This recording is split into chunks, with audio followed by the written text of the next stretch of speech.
Well, how to be happy, to succeed in relationships, how to raise your children. These are only a few of the practical, everyday issues addressed in the Torah, the first 5 books of the Bible. Author Mark Gerson shows how modern social science proves the Torah is true in his brand new book. Mark Gerson is a best-selling author, prominent Jewish entrepreneur, investor, and philanthropist. As co-founder of African Mission Healthcare, he partners with Christian missionary doctors to provide clinical care, infrastructure, and training for the poor in Africa. In his latest book, God Was Right, Gerson explores how the Torah's ancient wisdom aligns with contemporary findings in social science, offering practical answers to some of life's most pressing questions. Please welcome to the 700 Club our dear friend. We partnered together with African Mission Healthcare. Mark, it's an honor to have you with us. I've got to talk about this book, and if you can see in some of the book reviews, they call this a doorstop. I've got a copy of the Chumash at home, and I measured it against it, and it's about the same size. So you really have a tome here. What inspired you to get into this much detail? So what inspired me was when I realized what kind of book the Torah is. The Torah, the Bible, it's not a science book, it's not a history book, it's not a cookbook, but it's a guidebook. And the Torah issues guidance on all kinds of subjects. Basically, all the questions, all the challenges, all the opportunities that we have today, it's all addressed in the Bible. And for several thousand years, all we had to go by to assess whether it was true was faith and experience. And in the 21st century, a new tool emerged, and that was modern social science.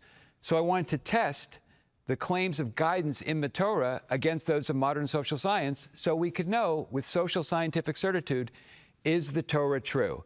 And what I found is on the hundreds, even thousands of subjects that the Torah addresses, from dating to clothing to anti-fragility, the Torah is absolutely true and right, confirmed by science, and all of its claims made several thousand years ago.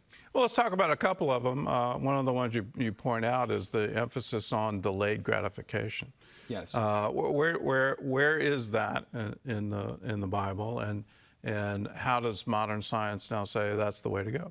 So delayed gratification, what a great example. And every Friday night, we Jewish families, we bless our children, but we don't bless our children with the blessing of a parent. We bless our children with the blessing of a grandparent, and that blessing comes right from the Bible.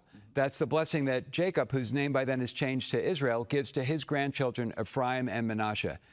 And as I discovered in studying the Torah, the core quality of Jacob/Israel is future orientation. And so when we give our children a blessing every Friday night, we give them the blessing of a grandparent of future orientation. And it turns out in modern social science that children who have a strong relationship with their grandparents end up doing much better against a whole variety of factors throughout their entire lives.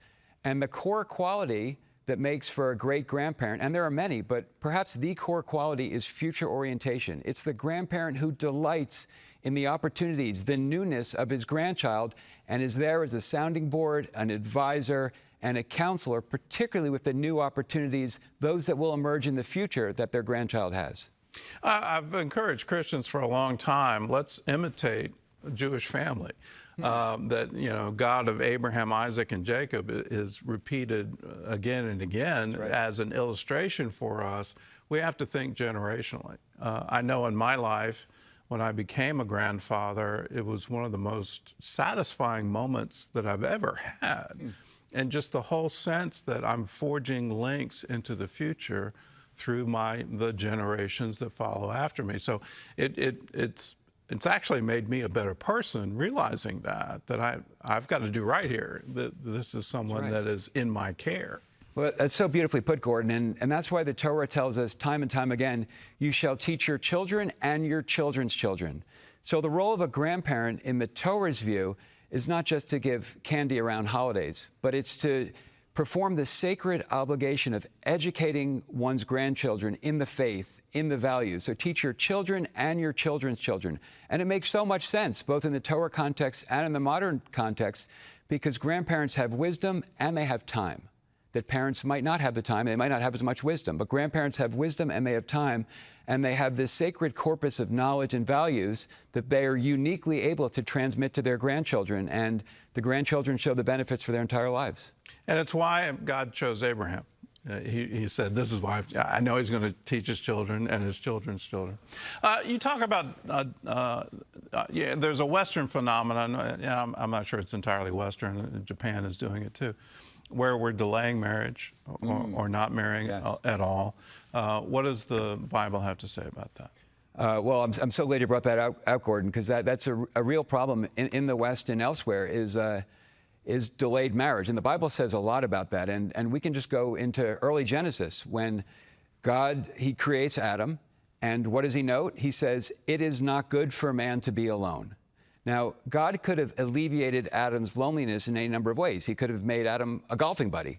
Instead, he gives Adam a wife, teaching us that the fundamental relationship, the relationship that is irreplaceable, that is so deeply special for so many reasons, is that between a husband and a wife. And it turns out that all of the studies of modern happiness, particularly the Great Grant Study, which started at Harvard when President Kennedy was a sophomore and concluded relatively recently because it tracked these young men throughout their entire lives, showed that the three components of happiness, the three ways to increase one's happiness, are relationships, relationships, and relationships. That was a direct quote from the fourth leader of the study. And he said relationships weren't even contemplated as a factor of happiness when they began the study, when President Kennedy was a sophomore. But that's been the social scientific determination. The biblical author knew it. And the primary relationship, the Bible tells us, and it's validated by modern social science, is that between a husband and a wife. Let's talk about the Sabbath, because I think that's something, again, Western society has largely abandoned, that we don't really take a day of rest. Why is it so important? Well, it's so interesting. So God creates the world in early Genesis in 6 days, and God rests on the seventh. And the way the Torah articulates it, both in Genesis and really all throughout the Bible, is so instructive. It says, 6 days you shall work, and on the seventh you shall rest. So it doesn't say 6 days work may be done. It says 6 days you shall work, teaching us that work is sacred, that work is important, that work is something that all of us need, independent of the output or irrespective of what we do. But that work must be followed by the seventh day of rest. So why must it be followed from modern social scientific, even secular lights? So studies of machinists in World War I and Twitter employees in 2018 have concluded that the optimal number of hours a week to work, after which productivity declines and then goes below zero, is 55 hours a week. Now, how many hours a week can a Sabbath observer work? You can work, let's say, 10 hours a day, 5 days a week, but you can't work 10 hours a day on the sixth day because you have to prepare for the Sabbath. It's a great Jewish teaching that says everything holy requires preparation, and the Sabbath is holy. The Bible tells us that. So we have to prepare for the Sabbath. So let's say you can work a half day on Friday, which is the day before Shabbat. So 55 hours a week. So the Bible gets the number of hours a work to week. It says you should work, modern social sciences work 55 hours a week. The Bible says you should work effectively 55 hours a week to the number. The Bible gets it right as confirmed by modern social science. And the Sabbath is such a great gift because what the Sabbath gives us is a time every week to separate the urgent from the important. So no matter what's going on, when the Sabbath starts, we stop our work activities and we spend the next 24 hours with family, with friends, at meals, at prayer, with study, with play. And what are we doing in that sacred process? We're renewing our souls and we're preparing ourselves to be better people and better workers in the week ahead. And all the social science has confirmed that's exactly the best way to be a better person, a more thoughtful person, and a better worker. We could talk for a long time. I love the teaching. Holiness, sacredness always requires preparation. Mark Gerson's latest book, it's called God Was Right, How Modern Science Proves the Torah is True. Don't be dismayed by how thick it is. It is well worth the read, and it's available wherever books are sold.